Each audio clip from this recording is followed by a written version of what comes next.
starting this off. We have incredible players here. These are both international champions sitting on our stage right now. Andrew Hedrick, of course, a multiple regional champion in Vancouver, in Indianapolis, in Knoxville, and NAIC champion in New Orleans just last season. He is on an absolute tear these last couple of years. 4-time regional champion and international champion. And as for Tanner, you know, I believe he told me this is about his 20th event he's entered into the Masters division. And you see all these accomplishments are for his Masters. He dominated the younger divisions. In seniors and juniors, he won 2 international championships. He won several regional championships, over 10 regional championships. And this is finally his big finish, his big performance. And he's trying to see how far he can take this. He's in the top 4 right now. He's going to get a lot of the points, the medal money, but I know he'd love that gold medal to end out the weekend. Hey, wouldn't anybody here competing? That's what we're all going for here, at least our players are. But yeah, Tanner Hurley, he took a little break, now is back at it again, and back in such a fierce way here, now at the top, at least top 4 here, looking to make it into our finals in Atlanta. It's gonna be a story of the ages, 2 of the best names, the best brains in the game here in the Pokemon TCG. It's gonna be epic. We're gonna see a lot of skillful play, but once again, they're both piloting Dragapults. They're different lists, they're different builds. We're gonna see how this matchup finally pans out and how people should look at this matchup going forward. As we see the prize cards come out, you know, Tanner did prize that Hawlucha, as well as one of those Dracloak 2 pieces, you know, you'd love to have in the deck. On Andrew's side, a couple of supporters prized, but nothing too relevant.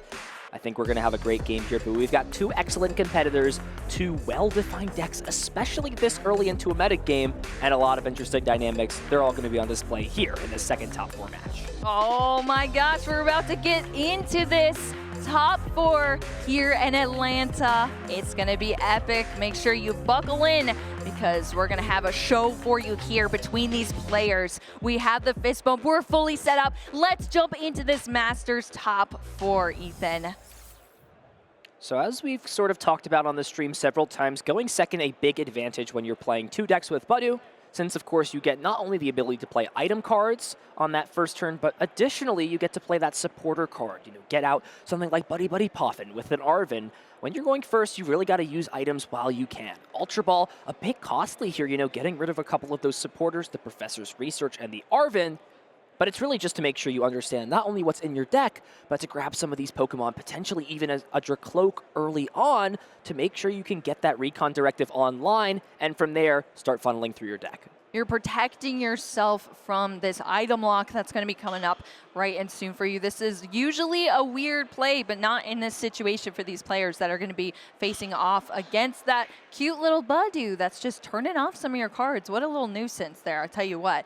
But yeah, Tanner using one of those Ultra Balls. Of course, 2 are in the prize cards for Tanner as well, so there's 1 left in the deck there for Tanner. You also have to just make sure you're keeping track of all your resources. That's what Tanner's doing right now, looking through the deck before he makes that selection off the Ultra Ball, but also just taking note of what is missing, what's in the prize cards as well, because all of that factors into your strategy down the line. The big list differentials to point out in terms of, you know, the setup or how these players want to spend their early turns. Tanner, of course, is not playing any copies of the Jock supporter, one that can search out evolution Pokemon out of the deck as a supporter. So Itchy Pollen does not do anything to stop that. Well, on the other hand, Andrew has decided to play 2 copies, and I really have to wonder, you know, finding a piece like that, getting these Pokemon down early could be definitely a big difference maker. We do see the Dracloak as the grab off Ultra Ball, has the Dreepy, the Badu on the bench.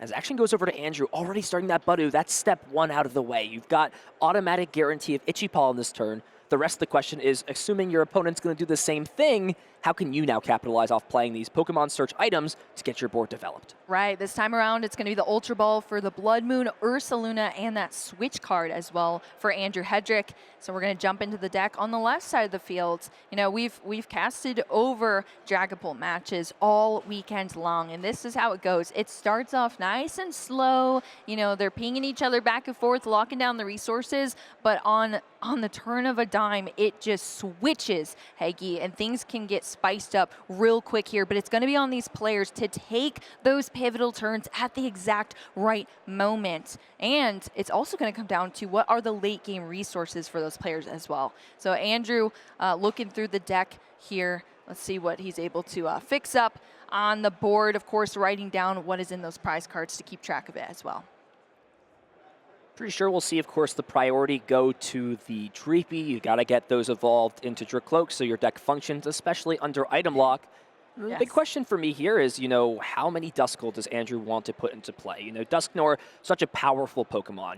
You can essentially knock it out, place 13 damage counters on an opposing Pokemon, and of course your opponent gets to take a prize card for it, but, it's these big tempo swings and just kind of committing resources and prizes to knocking out Dragapults and Dracloaks. That could be the big tempo maker here for Andrew. So, getting that card down, especially right now before Budu item locks it and makes it a little bit more difficult, could be a priority. But with Andrew already shuffling up the deck after Ultra Ball, we may be seeing a different supporter play than something that he would usually like to play, something like Arven early on. Yeah, I don't think it's going to be that. Usually you would just jump back in if you've already been in the deck.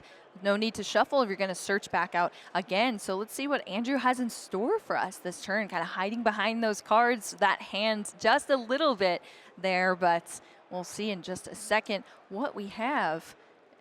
It is the Duskull coming down and the Iono that is in the hand. So that's the supportive return, the only one that was the option here for Andrew. So both of these players are going to get fresh hands here. They're going to the bottom with their original hands, and they're drawing 6 each off their prize card representation. And that is a really awkward hand here for Andrew. Yes, you get the energy attachment for turn, but this Ultra Ball is going to be a pretty awkward discard, right? You've got to get rid of the counter catcher. That's a powerful resource. That's probably a given. I think the second question is, maybe you get rid of that Psychic Energy where you already have the one. Do you value a card like Luxurious Cape? That's a pretty interesting inclusion here from Andrew. Not a lot of lists going into this event play it. It's got a kind of a two-edged sword, right? You give your Pokemon 100 more HP, but at the cost of it being knocked out, your opponent takes 2 more prize cards. Important stipulation on that card, though, it must be knocked out from damage from an attack. If damage counters are placed onto that Pokemon, it still just gives up 1 prize card, which can make things a little bit more tricky, right? You do have that effective at 100 more HP.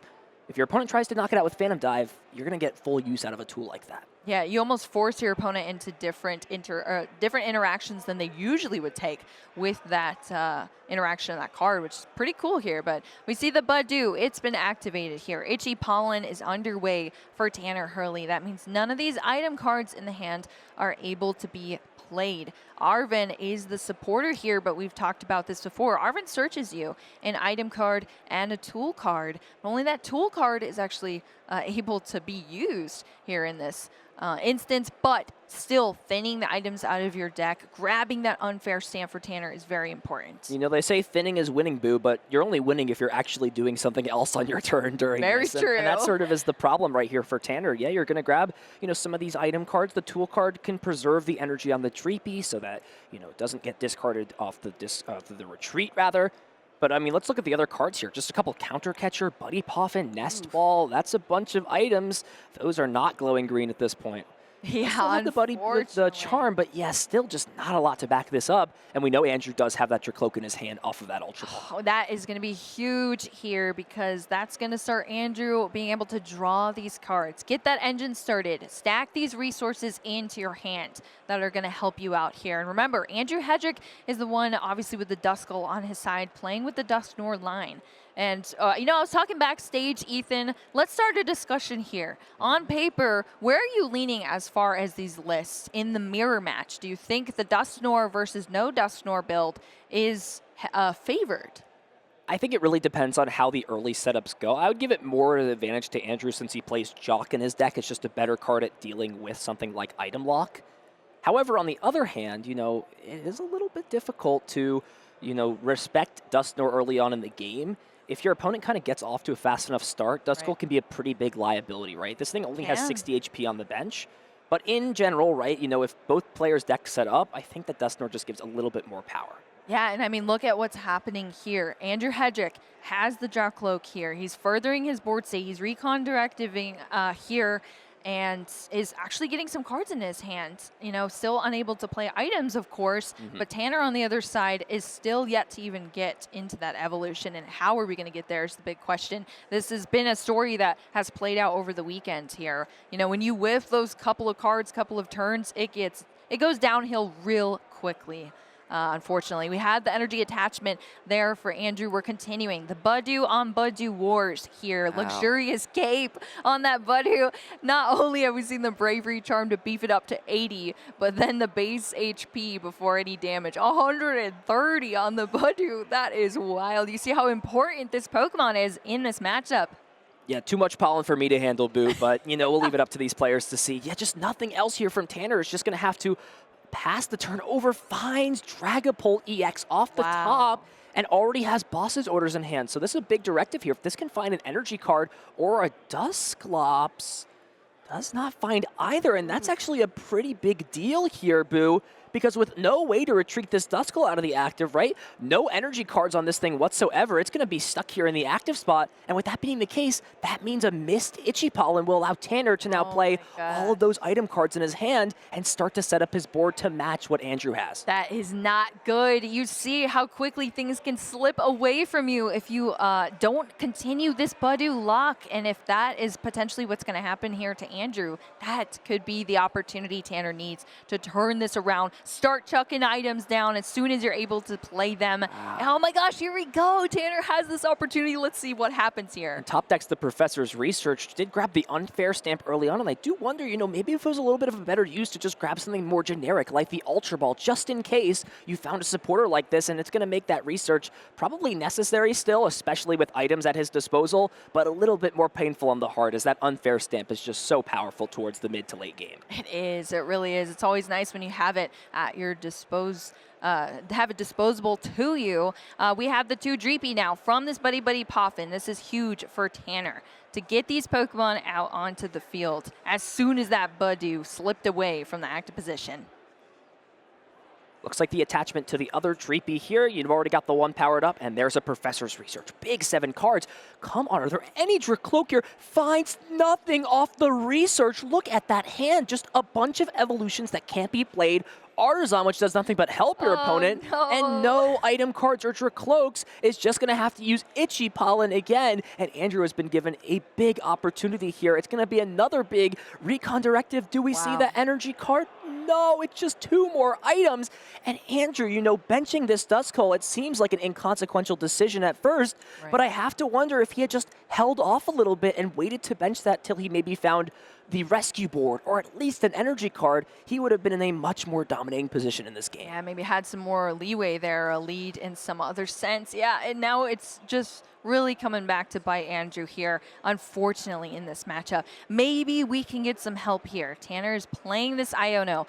Both players are going to have fresh hands, brand new cards in their hands here. Of course, Tanner is still not under that item lock. There's no way. He just completely misses again. No Ultra Ball, right? And that's thanks to 2 of those being in the prize cards. Just means even under the item lock, it's just going to be so hard for Tanner to find these Dracloak. Doesn't play any Jock in his deck, only the Ultra Ball and just drawing into them as those outs. And you're seeing sort of the way that Tanner has built this deck is kind of coming back to bite him in this spot. There's really not much else he could do. Has made no mistakes, but his deck has just let him down. I mean, really, is it the deck or is it the prize cards at this point, Heggy? It has just been that all weekend for these Dragapult players. Prize cards are getting so sticky here in our top cut, and it's more and more difficult as we go through these turns. But Andrew had a fresh hand as well. Tanner did whiff that Ultra Ball, but now it's Andrew's turn here to get some things done. I didn't get to see what cards he has. What are you looking at, Haggy? He's got plenty here. If he can find it, and big find, finds the rescue board.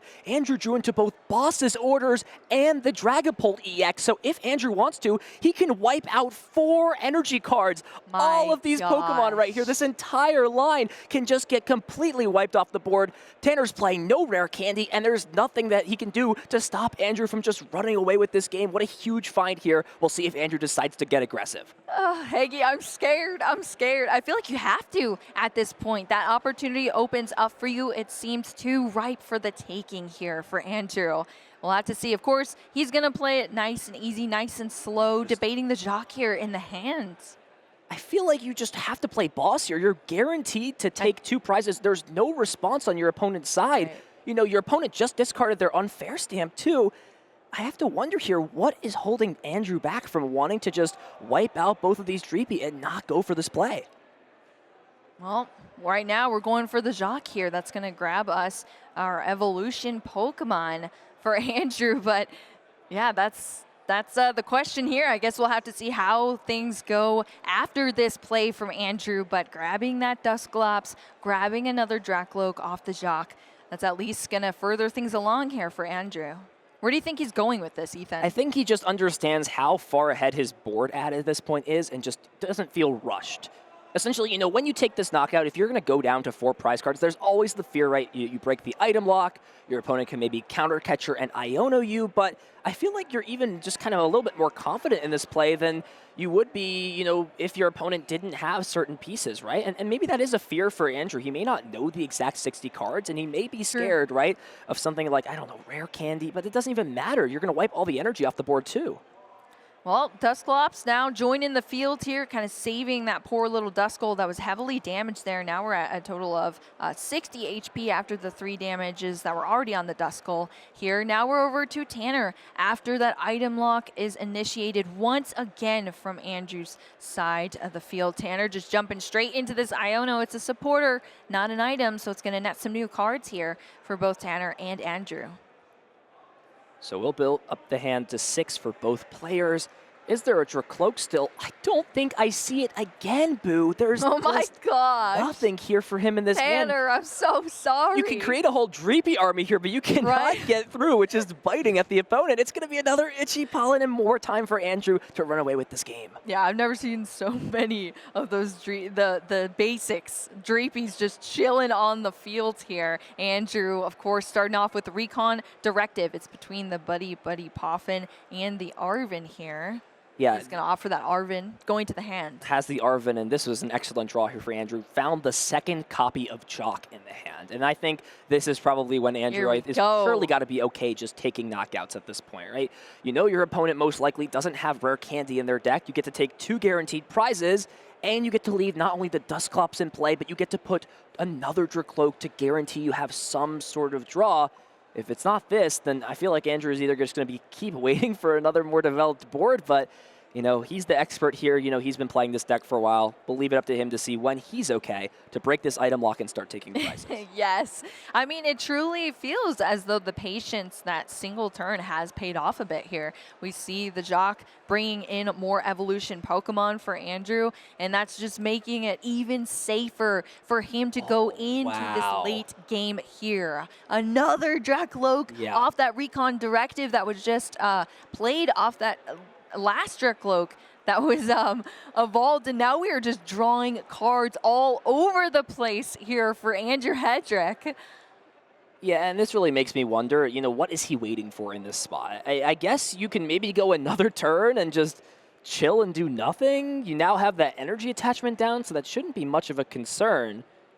We'll see if he decides to go in now, or if he's just, again, more than happy to just keep using Itchy Pollen over and over again. I mean, either way, it's looking pretty good over here, but we're going to jump out of the active position with that Badoo. Now we had the energy attachment for turn on that bench Dracloak, and now we're getting started here with some Dragapult EX special here, the Phantom Dive. We're taking multi-prize card knockouts. We're getting this game going. It's just getting excited here. Probably not for Tanner, though. I don't think Tanner is jumping up and down with joy at this point. Especially I don't think his Dreepies are either. Yeah, you know, the Dreepies, they hate to see, you know, their brothers hit the discard pile. Not much else that can be done. And yeah, Tanner just has absolutely nothing here. And, you know, with those Ultra Ball being prized, but just not able to get Dracloaks off, it was just completely one-sided. Andrew has that plot armor. He is him. He goes up 1-0 in this top 4 match. Both these players have a lot of aura here. You know, I heard that Tanner was like picking up cards and reading them,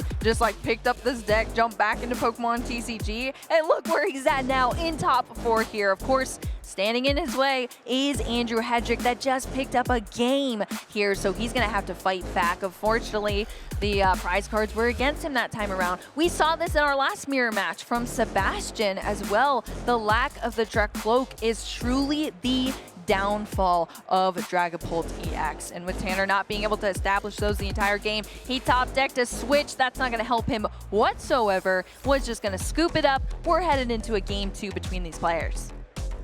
Yeah, you put it perfectly, Boo. You know, Tanner did not make any mistakes during that game. Nothing else he could have really done. Just the prize cards, not able to get your cloak out. You know, it's like you get to play with it's like playing the game where you get to draw 1 card every turn and your opponent gets to draw 8. You know, who's going to win that 1v1 if you're both essentially trying to do the same thing? Do you like drawing cards? I love drawing cards. You know, I think Tanner, the next time he uses a recon directive, he's going to be so thankful that maybe he hasn't been thankful enough this weekend.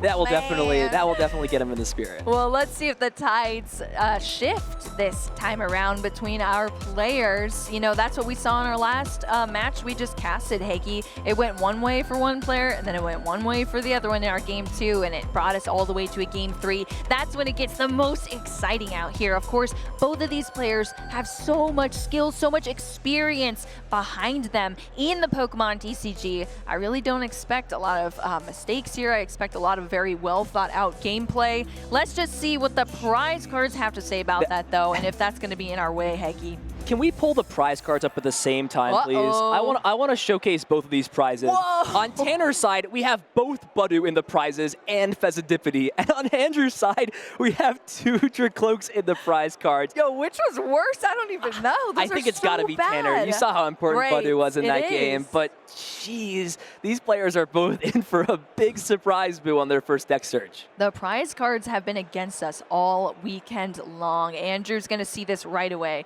that both Dracloak are stuck there in the prizes. We have seen this story already. They were at the top last time around, and it did not go well whatsoever. But both of the Budu being in the prize cards as well, I mean, could that offset the bad prize cards between both of our players and kind of change the name of the game? Will Andrew still be able to pull things off because he'll actually have his cards unlocked to him in this match?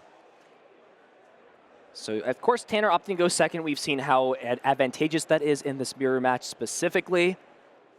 Just going to go ahead and finish this deck search on Andrew's side, see what he's got. I don't think there's a lot going on in this hand. I think just a couple of counter catchers, some energy cards, no supporters, no Dracloak. So what's your approach? It feels like Budu and Prey. Is there really a better option to go with that? I don't think there is. That's sort of the disadvantage of, you know, losing some of the pieces that were in the previous rotation. Andrew's deck at Vancouver had the luxury of being able to play Rotom V, right? Instant charge to end your turn off. That would have been, you know, great for Andrew in this spot, but it's no longer an option. Yeah, now the only luxury you have is the luxurious cape. Okay, yeah, I see that. I see you. I see you, Boo. Yeah, we'll have to see. I'm gonna be shocked to see when Tanner has to look through the deck as well. It's gonna be real awkward, and that's gonna be so telling too. How Tanner is able, if he is able, to set up his initial board state. The Budu coming down, that's like tradition here for this Dragapult, these Dragapult EX players. So not seeing that is just gonna. That's going to be a real bummer here soon. But Andrew, on the other hand, getting that Budu out nice and early here. Spring is among us. The pollen is all over the place. And this little buddy is truly one of the MVPs of this deck. Yeah, this card is showing why, honestly, I think it's the best card in the format right now. It's gross, just ridiculously strong. He's got free retreat, like that's wild. I mean, I guess like the even pollen if he attacked in the for like air. an energy, right? Like if he attacked for an energy, he would still be strong. But the Budu attacks for zero energy. It's zero energy. It locks your item cards and is no retreat. Like how do you get better than that? And he's really cute, so there you go. All the advantages. Tanner going through the deck here. He's sorting out these cards. He's going to know what is in his prize cards in just a second off of this Arvin that's allowing him to go into the deck. Of course, he is going to get an item card out. He's going to get a tool card. I'm waiting for the reaction. I wonder what his face is going to look like He's gonna do double check. after he is checking through this deck. I am sure it is painful seeing, where are my green guys? I have a green shirt, but no green guys. He's like, I need to write this down. He's like, I need to make note of this. I gotta write this down somewhere.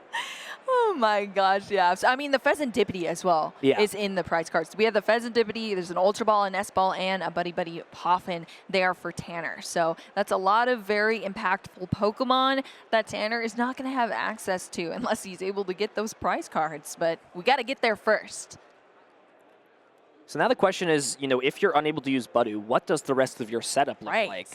feel like you've just got to go all in on your cloak. You know, your opponent's still going to item lock you, but at the same time, you have to go fast. But that's the big problem, right? With the way this deck is built, there's no rare candy in this deck. Right. There's nothing like, you know, Crispin to accelerate more energy cards into play. This deck is built to be slow. It's built to build off the fact that Buddy is going to slow your opponent down, and you're going to take that given time to just get a bunch of your cloak into play and hopefully run away with the game. But with that not being the case, I wonder really, even if Andrew doesn't have too much, if it's just going to be, you know, the loss of Buddy as the major factor that could slow Tanner down in this game. You see the disappointment on his face going through the search. Now off the Arven, of course, the EXP share, the Buddy Poffin, but it's grabbing 2 Dreepy here. That's going to be so telling on Andrew Hedrick's side. I'm sure he's sighing a bit of relief potentially, but it's not over yet here. Tanner still has some plays to make, but once again, it's going to be very difficult to play like this. There's not even an energy here for Tanner. It's just passing back over to Andrew Hedrick now. This is turn 2 now for Andrew, but for each turn that passes, it gets more and more difficult here. There's no energy needed for that Budu to start this item lock, and he's just throwing obstacles in the way of Tanner Hurley in this top 4. Is he going to be able to take this away with the 2-0? He's getting closer and closer by the minute. But I don't know, Boo. There was nothing in the hand there for Andrew, as you saw. Just a couple of counter catcher Halucha, nothing else. Sure, you item lock, but Tanner, after missing your cloak all of game 1, I think has 3 your cloak in hand. Karma's bouncing back around, shining down on Tanner just a little bit like, hey, I know your Budu are in the prize card. Yeah, there it is, number 3. Look at that. We're going to have triple recon directive. Is this going to be able to bail out Tanner, get some pivotal cards in here, be able to establish more of the board state than Andrew has been able to develop, because the hand is just clunky over on Andrew's side?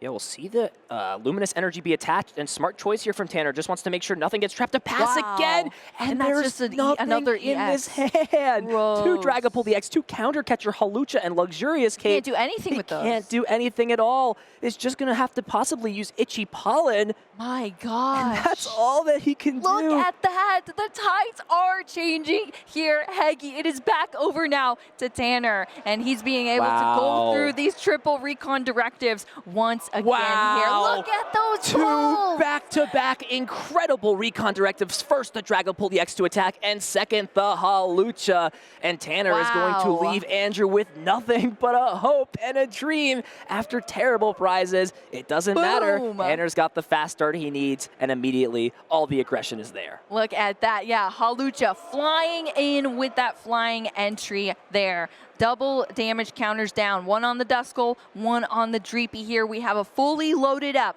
Dragapult EX. And now we're taking out these Pokemon. 2 prize cards down here for Tanner. The board has been completely wiped. And there's nothing there, just an earthen vessel off the top. You can bench that Halucha, but you just lose to almost anything. Monkey Dory gets the game for you. Turo loses you the game. Oh, no. You have no options here. There's great players and there's amazing players, but no player can come back from that, Boo. We're going to game 3. Wow. Oh my gosh. What a turn of events here. Tanner, despite the uphill prize cards, is able to take away that game, tying it up. We're going into game 3 in our Masters top 4 here in Atlanta. Maybe this is a reset, Ethan, for both of our players. Maybe now the prize cards will be fine, and we're going to see some back and forth, incredible gameplay from both of them, because we're back to a clean slate here, baby. I hope we have a great game 3, Boo. 100% agree. You saw Tanner actually flash those 2 Badudas. Andrew said, hey, I don't even need these cards if you don't got anything going on. It seems like Dracloak, they were hiding out a little too much. We're there in plenty for Tanner. Just triple Dracloak in hand, item lock doesn't matter, and from there, just ran away with that. That's what I'm saying. You couldn't find any Dracloak, and now you have an abundance of Dracloak. Let's go through these 2 games. How we've gotten here so far between these players. Yeah, it's just been dominance on both sides, Boo. Of course, the first game, Andrew just had all the time in the world. Tanner could not find any Dracloak, scooped things up, and then went into game 2 where it was the opposite situation. Andrew had nothing, was item locking his opponent, but Tanner was just able to find everything he needed. Perfect recon directive into another perfect recon directive. Andrew could not top deck out, and And that was all she wrote. We're going to game 3. Right? I mean, that one was a pretty quick one here. Tanner almost got bailed out. I cannot even imagine the emotions that he has been going through. Looking at those prize cards, you saw it all over his face. I mean, he knew what a difficult time that was going to be, but unfortunately for Andrew, the hand just had absolutely nothing for him. And that is just what paid off here for Tanner. So let's do it one more time here, Ethan. We'll see which way this is going to go for our players as they place their prize cards out. We'll see if that's going to be too detrimental for either of them. But honestly, with the obstacles that have been in their way and the ones they have already overcome here, can't be worse than that. Knock on wood, of course. We'll see as this game gets underway. Here we go. Game number 3, and not what you want to see at all if you're on Team Hedrick. Starts the Blood Moon Ursaluna in the active spot. No. That is a big bear. We've been through this, Haggy. Just a draw pass, though, from Tanner. Just has no items or ways to search for basics at this point. Oh, this is honestly awful on both sides here. And I don't think Andrew is a supporter card, but I think I see, yeah, the Buddy Puffin and Switch, but there's nothing else going on in this hand. You can at least get that Blood Moon Ursaluna out. Yeah, that's what I'm saying. And I guess item lock your opponent, but there's no follow-up, no supporter, no Dracloak, no way to draw any more cards. It's just game number 2 all over again here for Andrew.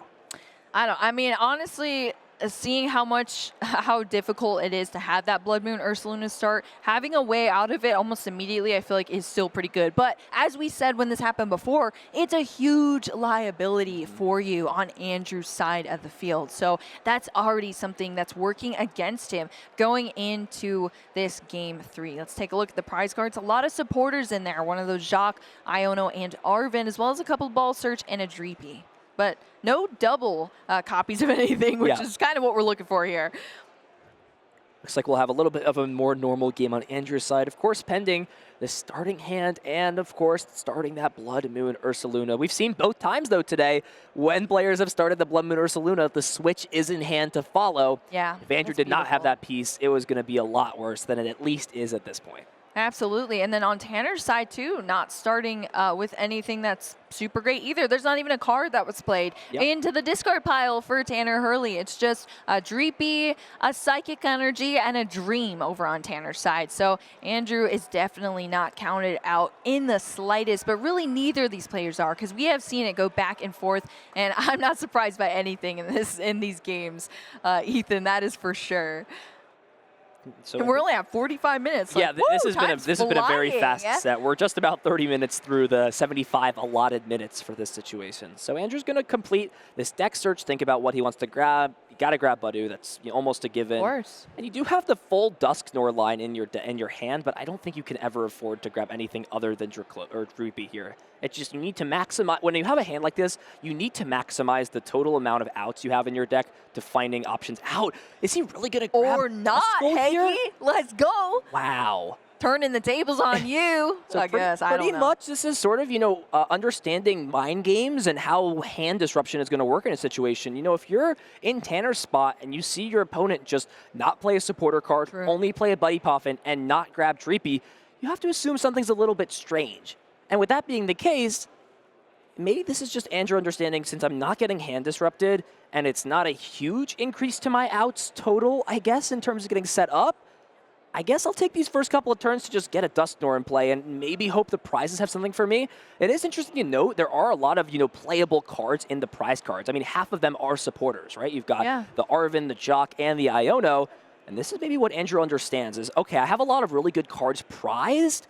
Maybe just using Curse Blast offensively is my best way to get out of what is a pretty poor situation. Are we going to see the bear get powered up already? Okay, Blood Moon slowly getting powered up throughout this game. Right, yeah, it's getting that fire energy attachment here. Of course, the luxurious cape going on to that Badu as well. 130 HP, the beefiest little baby Badu I've ever seen in my life. Tanner, of course, locked under the Itchy Pollen. No item cards here. Before he even had a chance to play play a card, he is locked down, and that Dreepy now has 10 damage on it as well. This was a research discarding the hand. What are you seeing, He Higgy? has Do we have nothing? no basics, and Nothing? because the threat of game is on board, because of Dusclops Budew to KO this Dreepy, he has to bench the Hawlucha, and I wouldn't be surprised to see him actually retreat into the Hawlucha, but no! He's gonna just hit with the Budew for 10 damage with the Petty Grudge attack. And Andrew still has nothing, but with the Dusclops here, using the Cursed Blast combined with the Itchy Pollen, if he wants to here, he could take out the Dreepy this turn. That is incredible. Just the Petty Grudge there from Tanner. All of the opportunity left in Andrew's hands here as we see the Dusclops now into play. Off of that Duskull, of course, the Cursed Blast ability that it has allows you to put those damage counters out. 5 damage counters. What is happening in this game? But we're going to see Cursed Blast be used offensively. Trainer's going to take a prize card for now. Finds the Dracloak, but it's just a little bit too late. Itchy Pollen, KO. Andrew, what prize do you take? It's an Ultra Ball. It's something at least, but it's really not going to provide a lot of value here. And Tanner is still under item lock. The one Dreepy that Tanner had is gone. It's in the discard pile here, unfortunately. And he's going to play Iono and bail Andrew out of his unplayable hand in this spot. A huge gift for Andrew in this third game. I mean, what else can you really do? He's got a Hawlucha, and that's it. Tanner needs something here. Oh my gosh, what is this? Only gets the 5 cards, has nothing but Genesect in the hand.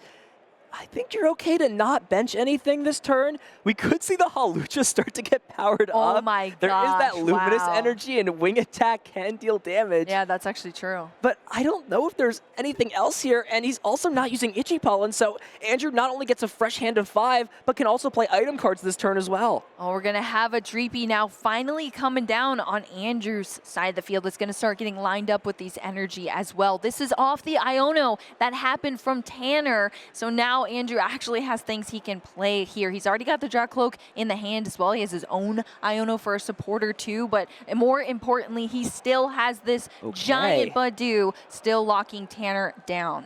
Does find the Budew of his own on Tanner's side. That's a big piece. You know, Andrew had an opportunity to play item cards, chose not to, just wanted to hold on to that Dracloak, understanding how valuable that was, is now going to get that shuffle to the bottom of the deck. Tanner, can you find any Dreepies? No. Let's not forget, one is in the prize cards for Tanner and has also lost one. Right, that's 2 down right there. We're just going to be doing the most awkward board I've seen in this mirror match. Another Itchy Pollen. And top decks the Dracloak for Andrew. Had nothing else. It doesn't seem like much, but every extra turn of Recon Directive just provides so much value for this deck. That is incredible. We had the Dracloak. It got put to the bottom of the deck, but we got another one here. Recon Directive starting up for Andrew. We have another GP being established on the board as well for Andrew Hedrick, and now things are truly shifting that much more here this for Andrew. This game feels like a fever dream, Boo. Yeah, I have no idea what is happening right now. There's nothing in the hand for Tanner. He cannot even play a card. He's just going to Itchy Pollen and pass the turn back over and allow Andrew to just continue to build the hand. Yeah, Andrew draws into his ace spec here. Of course, under the item lock is just going to start Recon Directive now. Stacking up these resources. Boss's Orders is going into the hand now for Andrew. Yeah, and you do have Dragapult EX, but I really don't think there's any reason to just not keep using Itchy Pollen at this point. Yeah, I want some cards. I want to build things up, take things slow here on Andrew's side, and that's exactly what's going to continue to happen. Itchy Pollen, Itchy Pollen. They're itching all over the place in his matchup right now. Tanner's going to play this Arven, effectively just getting that tool card that's able to be played and an item card thinned out of the deck. But that's about it. It's the Bravery Charm. So this is actually an interesting question for Tanner. You know, do you allow this Budew to get KO'd? Maybe if you have Pheasantipity in your hand, you can, but I think if not, you probably just want to attach this Bravery Charm to Budew and have it, you know, buy you as much time as possible, because once you stop item locking your opponent, especially when they're using Recon Directive every turn, the moment you give them item cards, their entire board is just going to start developing rapid pace. Right. Right now, Tanner actually needs to slow it down more, not because he wants to do that, because he has to do that. He needs to be able to build something up to fight through this match here. And now we're back over to Andrew after this this cute little Budew gets beefed up a little bit with that Bravery Charm, buying us some extra time and some more item lock turns on Andrew's side. Still going with that Recon Directive to stack resources into the hand. I believe he's deciding between the 2 cards right now. Yeah, it's either Buddy Poffin or the Night Stretcher. Decides to go with the Buddy Poffin instead. And I wonder if we're going to see the Duskull hit the discard pile, or rather the bench. We do. And now is the question here for Andrew, right? Do you just continue to Itchy Pollen? Again, if the answer is usually there's not a better option, then I think we're going to just continue to see Itchy Pollen. And there it is again. When in doubt, Itchy Pollen out, I guess. All right, there's another Iono here for Tanner, right? I mean, he's built the hand up a little bit, does have a Dracloak, but there's nothing else that, really provides value. He can't just kind of sit here and wait every turn. He's got to, keep shuffling the hand to the bottom and see what he can find. I need to see a dragon Pokemon here. That's the dragon Pokemon, Boo. I don't know if that's the dragon Pokemon he wants. No. Yeah, you need the basic and then the stage 1, unfortunately. But Tanner has lost those basics, still just ticking up here with the Itchy Pollen. That is all Tanner's able to do. Back over to Andrew, who's continuing to draw cards with this Recon Directive and is building up his hand even more. He also has that Dracloak in the hand to be able to evolve this other GP on the bench, even more draw support down the line. Let's see what this first Recon brings. Look at that, Professor. I think the math is actually almost there. With the Budew having 50 HP left, if you could Curse Blast onto the Budew, I think honestly, as it stands here for Andrew, he's almost 2 turns away. Does he have a Boss's Orders in hand? If there's a Boss's Orders, then I think that's everything they need, right? You could boss the Genesect up, right? Bring this into the active spot, use the Curse Blast to KO this, and then the 6 damage counters to KO that Pokemon as well. So it is totally possible, and kind of makes me wonder here, Tanner could honestly, in this spot, be on as little as a 1-turn clock from this position. My goodness. Yeah, it has ticked down so quickly here, and it's on the, I'm on the edge of my seat here. Dusclops coming into play now from Andrew. Just picked up off of that Recon Directive on that second Dracloak that was from the hand evolved this turn. We see the Psychic Energy now going down onto that Dracloak on the bench. Or maybe not. Yeah, I think putting it on the cloak is fine, especially if your opponent does find something like Boss's Orders onto Blood Moon. It means that, you keep your rescue board, you still have an opportunity, or you can do it in the opposite order, right? Put another energy on there. And just going to be, it looks like potentially Itchy Pollen. I think it's just considering whether or not to play the Jock in the hand or just hold on to it. And here we go for Tanner. Let's see what he has in this hand. Any options, any semblance of hope.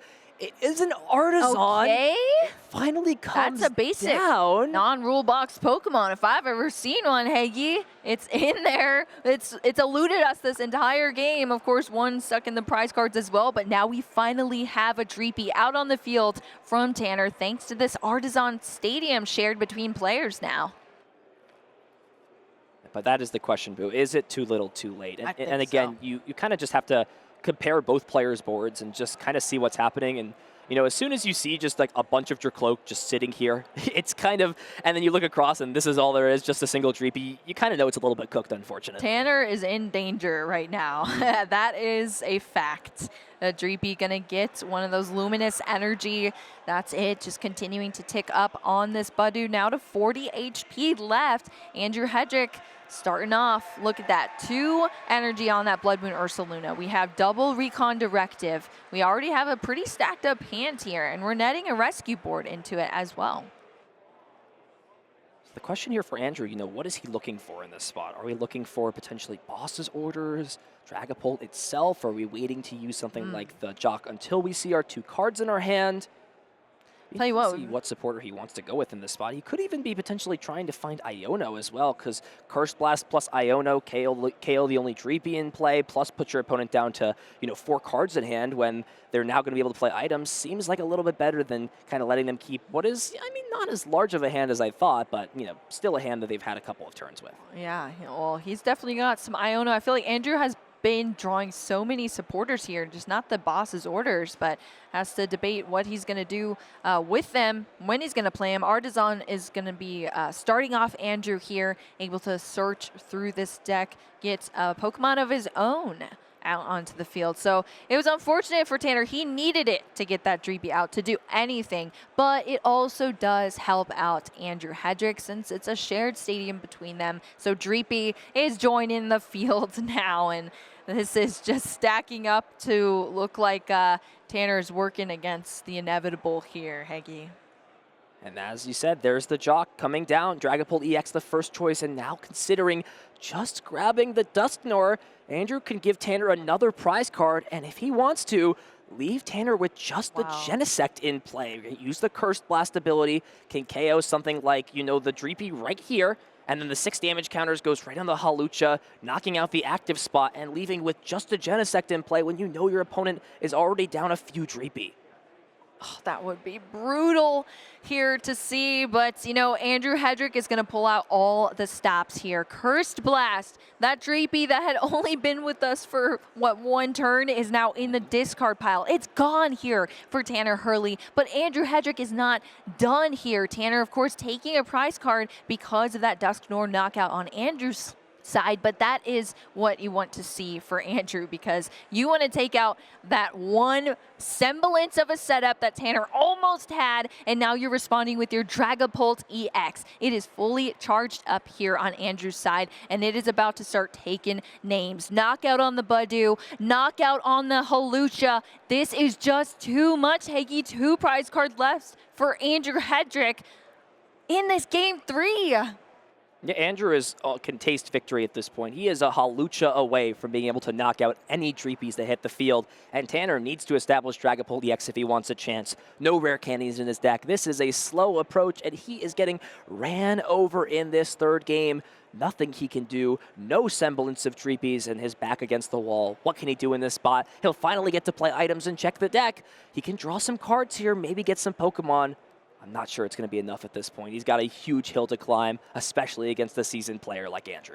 This is just so tough here for Tanner. You know, Pheasantipity EX, that's going to be able to draw some cards here for Tanner. You're going to hold on as long as you possibly can until there's no more outs that you can possibly take.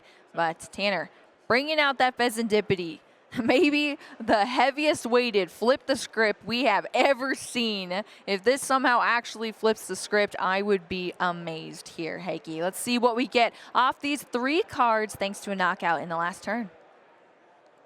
These are not the cards he needed. Another counter catcher, a Stadium that's already in play. Does, of course, still have the Artisan that can be used. There's still potentially some sort of disruption. Is there even any disruption here? I don't even think there's a single supporter card in the hand for Tanner. Wow. And if there's no Iono or Reset Stamp at this point, you know, Andrew's built up a large hand size. And yeah, it looks like energy even considerably going onto Pheasantipity EX. Everything out of Tanner's control is just starting to fall apart in these 2 games. And we're just going to see him go ahead and pass the turn back over. Andrew with full access to item cards here. If he can just find the boss's orders and the Hawlucha, then that's going to be all she wrote. Yeah, full access to item cards, tons of cards in his hand to be able to play with. Andrew has every opportunity now to take this away, advance into the finals potentially here. Let's see how it goes. Recon Directive starting off the turn here for Andrew, getting us a Night Stretcher into the hand already. Yeah, there is a Professor's Research, Jock, a bunch of other pieces, but now with items being able to be played, you could even see Andrew just use Night Stretcher to put a Duskull on the bench and just say, hey, I'll knock out this Genesect, and if you put any Pokemon down on your bench, I'm a single Curse Blast away, plus that Phantom Dive damage from securing the game. Yeah, he's setting up checkmate 100% here. Exactly what he needs to be doing as we churn through this turn, but you still got to stay calm, cool, collected, and focused on closing this game out. Drakloak coming out off that Ultra Ball here for Andrew. That's going to allow for some extra draw. Not that it was necessarily needed very much, but hey, you take as much draw as you can get in the Pokemon TCG. Yeah, when you're at a lead, the #1 thing to always remember is to close the gaps in terms of ways you can lose the game. And the only way I can really see Andrew having a tough time or a trouble at this point is if somehow this Blood Moon Ursaluna right here finds a way to get trapped in the active spot. So it is important, right, that as many opportunities as Andrew has to keep the consistency on his bench and give him more ways to filter through the deck, it really could come to help him if a dire situation comes up. Yeah, and we already saw that switch being played to get it out of the active position earlier, too, for Andrew. So that, yeah, there is that potential there for sure. We saw that Drakloak come down, another Recon Directive being churned through here. Debating the Buddy Buddy Poffin for Andrew. Yeah, it's two sides of a coin. If you play the Buddy Buddy Poffin, you thin the card out of your hand, but you just put cards you didn't like onto the bottom of your deck with Recon Directive. So at this point, I think Andrew kind of just prioritizes cards that are not Boss being on the bottom or cards that are not Hawlucha being on the bottom. And I think is instead just going to, you know, play the rest of this turn out and not shuffle the deck with something like Artisan or, you know, any of these searching cards. Well, there you go. Night Stretcher bringing a Duskull onto the field here. Back in play, we see that tool card go on to the Blood Moon Ursaluna. Yeah, just Professor's Research to end the turn out, it looks like. So no guaranteed win at this point. Of course, Duskull came down. No bench space for something like Hawlucha. No guaranteed, but it's looking pretty good. It's looking a little bit rough here. 7 fresh cards for Andrew. Doesn't need much more. You know, can just take a knockout on this Genesect if he so chooses to. Could honestly also, you know, wait next turn if he thinks he's going to be able to find Boss and just pass. And, you know, that is always the potential of something to think about, right? You know, do you give your opponent an opportunity? How much does this one prize matter on the Genesect? Is it worth giving your opponent, you know, a free pivot out of the active, right? There's the energy and the Pheasantipity, plus the 3 cards from Flip the Script. We may honestly just see this thing hit for 70 damage. And yeah, Andrew's just going to pass. He understands there's no reason to put damage on the board, and there's no reason to give my opponent more cards to bail themselves out of a possible terrible situation. It's almost contributing to that game plan you were talking about, Hagee. How can I just guarantee this win and not have it slip out of my hands? And that was a part of it. Complete heads-up play here from Andrew Hedrick. No damage being put out there on the field, just to pass over to Tanner to say, hey, can you do anything? Otherwise, I've set up checkmate over on Andrew Hedrick's side. Yeah. Let's see what happens, Ethan. It doesn't matter necessarily what Tanner does. This game is all but sealed. You put a Dreepy in play, whatever you promote, Cursed Blast, Phantom Dive takes the knockout. You promote the Pheasantipity, it's Curse Blast on the active spot. He doesn't even have a Dreepy. I don't even think he has a Dreepy. Yeah, I'm not even sure there's a way to recover one. Even if you do, it's going to make a last-ditch effort here, bring up the Dracloak and say, if you've got a way to move, you've got it. You have got it if you can get out of that active position here. Looking at Andrew's hand, we're going to start with the Recon Directive, see what that nets us. Looks like we've got ourselves a couple cards. So because nothing came down on the bench yet, you know, there are still a few pieces missing. And this is where Andrew's counting out the cards on the bottom of his deck that he's seen with Recon Directive to know how probable it is that those next cards are going to potentially be something like Boss's Orders or who knows, another card that can help him out. Yeah, I mean, this is just so much to think about that these players do not overlook, that is for sure. Everything is thought about for these strategies that are played out between our highest skilled players, and you're seeing that right here from Andrew Hedrick. Everything, nothing has been rushed. Everything has been methodically thought out. Dusclops coming back into play now here for Andrew. That Cursed Blast ability that he has set up over these 2 turns. So we'll see if he decides to attach an energy. No, just doesn't want to commit any resources. Another draw for the turn, and it's yet again nothing. Just another Dracloak, and Tanner is going to be left in the same position. No reason to play any Gusting cards, no Pokemon to put on down to the bench, and all the doors are starting to close. Yeah, has the time run out here for Tanner? There's not even a Pokemon to be played here, just the evolutions. It's a pass back over to Andrew Hedrick here. Yeah, and now with the Ultra Ball, as long as there's a Dusknoir at some point somewhere, and this game is going to be over. And I think this is the case here. Needed to find the Night Stretcher or some way to bring back the Dusknoir.